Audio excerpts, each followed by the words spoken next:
قلنا عليه ان هو جزء من العالم، جزء من العالم.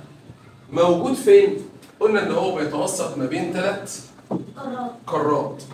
فوق قاره اسمها قاره اوروبا، وده اهو قاره اسيا لغايه هنا، وده اهو قاره اسمها افريقيا. حلو؟ حلو. طب الكلام ده ضمن ايه؟ ضمن حاجه اسمها الموقع الجغرافي.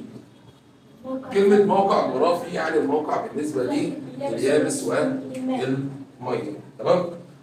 ويمتد جوه قارتين اللي هي آسيا وأفريقيا، وطبعا آسيا وأفريقيا بيفصل ما بينهما بحر اللي هو اسمه البحر الأحمر بين آسيا وبين قارة أفريقيا. عندك هنا شمالا البحر المتوسط، وطبعا البحر المتوسط بيفصل ما بين افريقيا وقاره اوروبا. وعندي هنا البحر الاحمر اللي بيفصل ما بين اسيا وافريقيا. وعندي تحت اهو البحر اسمه البحر العربي. فانا عندي 3 بحار، 3 بحار في الوطن العربي: متوسط، احمر، عربي. عندي الخلجان، 3 برضه خلجان. والخليج، الخليج امتداد ميه جوه يابس، ميه جوه يابس. فانا عندي 3 خلجان. الخليج ده اهو اللي هو اسمه الخليج العربي. تحت منه خليج اسمه خليج عمان على دولة عمان. وعندنا اهو خليج اسمه خليج عدن. فيبقى عندي 3 خلجان: عربي، عمان، عدن. عندي 3 بحار: متوسط، احمر، عربي. عندي برضو محيطين. عندنا اهو المحيط الهندي، وعندنا اهو المحيط الاطلنطي. من الوطن العربي يوجد به 3 بحار: بحر متوسط، بحر احمر، بحر عربي. 3 خليجان: خليج عربي، خليج عمان، خليج عدن. محيطين: محيط هندي ومحيط اطلنطي. كل الدول بتاعه الوطن العربي اللي هم 22 دوله كلهم بيطلوا على بحار وعلى محيطات، او بيطل على بحر ومحيط، او بيطل على بحر وبحر. نيجي بقى للموقع الفلكي. والموقع الفلكي يعني موقع بالنسبه لخطوط الطول ودوائر العرض. انما الموقع الجغرافي قلنا الموقع بالنسبه لليابس والمياه. طب بالنسبه لخطوط الطول دوائر العرض، ركز معايا في اللقطه دي. بالنسبه لخطوط دوائر العرض، الوطن العربي بيبدا من اول دائره عرض اللي هي 37.5 شمالا، وينتهي تحت اهوت عند دائره عرض 2 جنوبا. بيبدا من اول 37.5 شمالا وينتهي عند 2 جنوبا. طبعا لو جيت سالتك وقلت لك كم دايره الوطن العربي او كم دايره بتعدي على الوطن العربي، هتقول لي 37.5 و2 هيطلعوا 39.5 دايره كامله. طب ليه انا قلت 39.5؟ لان انا بجمع، طالما مديني الاتجاه شمال والاخر اتجاه جنوب فبجمع الرقمين. طب لو مديني شمال شمال هطرح، مديني جنوب جنوب هطرح، مديني شرق شرق هطرح، مديني غرب غرب هطرح. يبقى الاتجاهين شبه بعض بطرح، الاتجاهين مختلفين عن بعض بجمع. فده 37.5 شمالا وده 2 جنوبا. اعمل ايه؟ فانا اجمع الاثنين. طب عدد الدوائر كلها 39.5. طب كم او ايه عدد الدوائر الرئيسيه اللي بتعدي على الوطن العربي؟ عندي دايرتين. عندنا اهوت مدار، عندنا اهو مدار بيعدي على الوطن العربي اسمه مدار السرطان اللي هو رقمه ب 23.5. عندي دايره اهو بتعدي تحت اسمها دائره الاستواء اللي هي مقدره بصفر. ده بالنسبه لي دوائر العرض. طب بالنسبه لخطوط الطول، بالنسبه لخطوط الطول قال لك الوطن العربي يقع بين خطي طول، ركز معايا في اللقطه دي اهو، 60 شرقا وينتهي اهو عند 17 غربا، زي ما انا عملتها هنا في الشمال والجنوب نفس الفكره. ده 60 شرقا وديت 17 غربا، فهم جامع الرقمين هيطلعوا 77 خط. انا عندي الوطن العربي بيمر في 77 خط. طب اشهر خط بالنسبه للوطن العربي هو خط اسمه خط جرينتش. خط جرينتش، وطبعا خط جرينتش ده اللي هو بيقدر بصفر، رقمه صفر.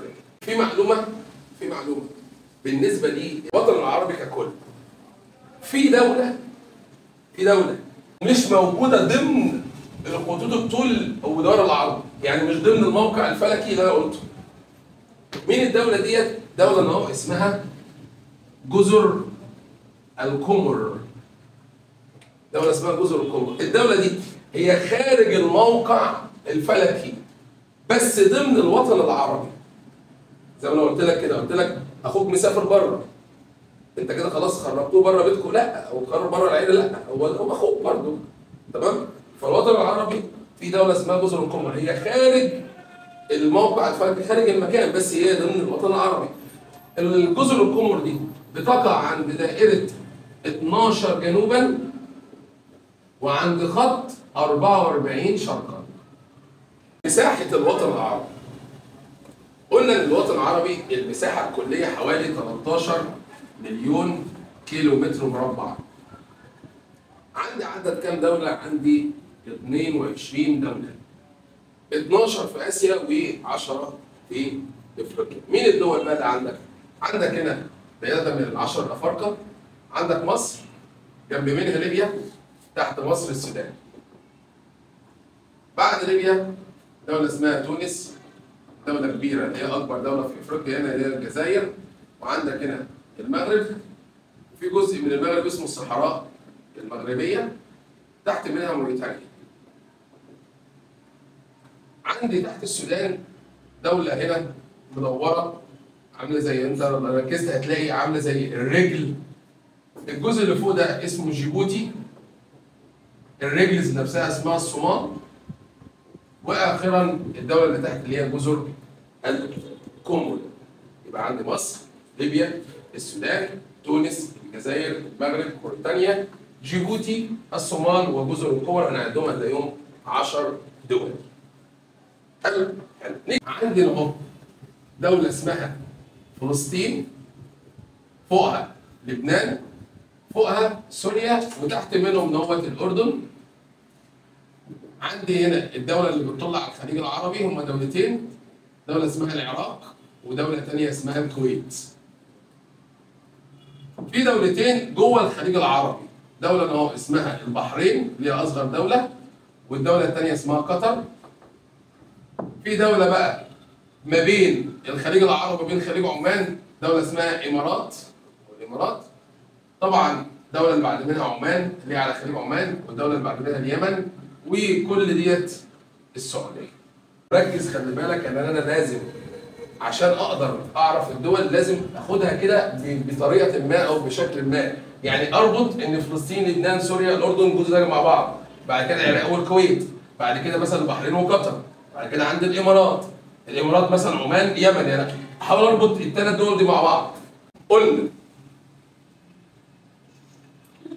قلنا الاهميه الاقتصاديه والاستراتيجيه للوطن العربي، تنوع في الموارد الاقتصاديه، عنده بترول وغاز طبيعي، بيتحكم في طرق التجاره العالميه. طب الوطن العربي ليه عنده تنوع في الموارد الاقتصاديه؟ خلي بالك، قال لك عنده تنوع في الموارد الاقتصاديه عشان عنده تنوع فين؟ تنوع في التركيب الجيولوجي، وتنوع في المناخ، وتنوع في النبات. خلي بالك، يعني ايه التركيب الجيولوجي؟ يعني الصخور مثلا اللي اتكونت في زمن معين طلعت لي مثلا حديد، صخور ثانيه طلعت لي فوسفات، صخور ثالثه مثلا طلعت لي قصدير، صخور وهكذا. فعلشان عندي تنوع في التركيب الجيولوجي، وتنوع في المناخ، وتنوع في النبات، عشان كده عندي تنوع في الموارد الاقتصاديه. طب انا لسه قلت لك قاعده اقولها لك تاني، طالما في تنوع، التنوع يؤدي الى تنوع، والتنوع سببه تنوع يعني ايه؟ اقول لك مثلا بما تفسر تنوع الموارد الاقتصاديه، هتقول لي بسبب تنوع التركيب الجيولوجي وتنوع المناخ وتنوع النبات. اجي اعكس السؤال اقول لك ايه؟ ما النتائج المترتبه على تنوع المناخ او التركيب الجيولوجي او النبات؟ هتقول لي ادى ذلك الى تنوع الموارد الاقتصاديه. عشان كده تنوع يؤدي الى تنوع، وتنوع سببه تنوع. تاني حاجه وجود البترول غاز طبيعي اللي هو عندنا بترول غاز. ثالث حاجه تحكمه في طرق التجاره العالميه. ليه الوطن العربي بيتحكم في طرق التجاره؟ هقول له عشان هو يقع بين 3 قارات اللي هو اوروبا وافريقيا واسيا. 2 عنده 3 اذرع مائيه، اذرع مائيه اللي هي البحار والخليجان، عنده مثلا بحر متوسط، بحر احمر، بحر عربي، عنده خليج عربي، عنده خليج عمان، عنده خليج عدن. ثالث واحده ان هو بيتحكم في 4 ممرات مائيه، ركز في اللقطه دي، 4 ممرات مائيه اللي هم هرمز وباب المندب وقناه السويس وجبل طارق. قلت يعني ايه مضيق؟ المضيق هو ممر مائي، ممر مائي يصل، ركز معايا في اللقطه دي، المضيق ممر مائي يصل ويفصل. يصل ويفصل، يعني ايه يصل ويفصل؟ يعني انا عندي الممر المائي اهو، هنا افترضنا فيه يابس وهنا افترضنا فيه يابس، وهنا في ميه وهنا في ميه، فالمضيق هيصل ما بين الميه والميه ويفصل ما بين اليابس واليابس. مثال على ذلك مضيق جبل طارق، هلاقيه يصل البحر المتوسط بالمحيط الاطلنطي ويفصل ما بين اسبانيا والمغرب، فهو كده فصل ما بين يابس ويابس ووصل ما بين ميه وميه. كلام حلو، كلام حلو. طب مضيق مثلا زي هرمز، هرمز ده يصل ما بين الخليج العربي وخليج عمان، يفصل ما بين دولة اسمها إيران ودولة اسمها عمان. باب المندب هو مضيق يصل البحر الأحمر بخليج عدن بالبحر العربي بالمحيط الهندي، يفصل ما بين دولة اسمها اليمن ودولة اسمها جيبوتي، وبرضه الصومال معانا بس هو خلينا في اليمن وجيبوتي، اليمن وجيبوتي. عندك قناة السويس يصل المتوسط بالأحمر. حلو حلو. أنا لسه قايل لك من شوية إن المضايق دي اقدر اقول عليها عربيه خالصه كل المضايق، ولا في مضيق واحد بس اللي هو مين؟ اللي هو باب المندب. ده اللي اقول عليه عربي خالص. ليه؟ لان الدوله دي والدوله دي دوله عربيه. انما هرمز ما ينفعش اقول عليه مضيق عربي خالص. ليه؟ لان ايران دوله مش عربيه، عمان عربيه. نفس الامر هنا، مضيق جبل طارق ما ينفعش اقول عليه عربي خالص. ليه؟ لان اسبانيا اوروبيه اما المغرب دوله عربيه. كلام حلو، كلام حلو. طب لو قلت لك انهي المضيق اللي فيهم، ركز السؤال ده، انهي المضيق اللي فيهم اللي كله في قاره اسيا؟ انهي المضيق اللي كله في اسيا؟ اللي هو هرمز، ده كله في اسيا. انما ده يفصل ما بين اسيا وافريقيا، ده برضه يفصل ما بين ايه؟ اوروبا وافريقيا. خلي بالك الجزء دي مهم. ما شاء الله. قلت لك بقى يا سيدي ان المضايق دي عشان تحفظها هتقوم قايل ايه؟ هتقول هرمز فتح الباب لقى سويسه سالهم قال لهم فين؟ طارق. هرمز فتح الباب لقى سويسه قال لهم فين؟ طارق. كده تعرف. عندي دوله الجزائر، قلت لك المعلومه دي، الجزائر دوله بيعدي على خط جرينتش.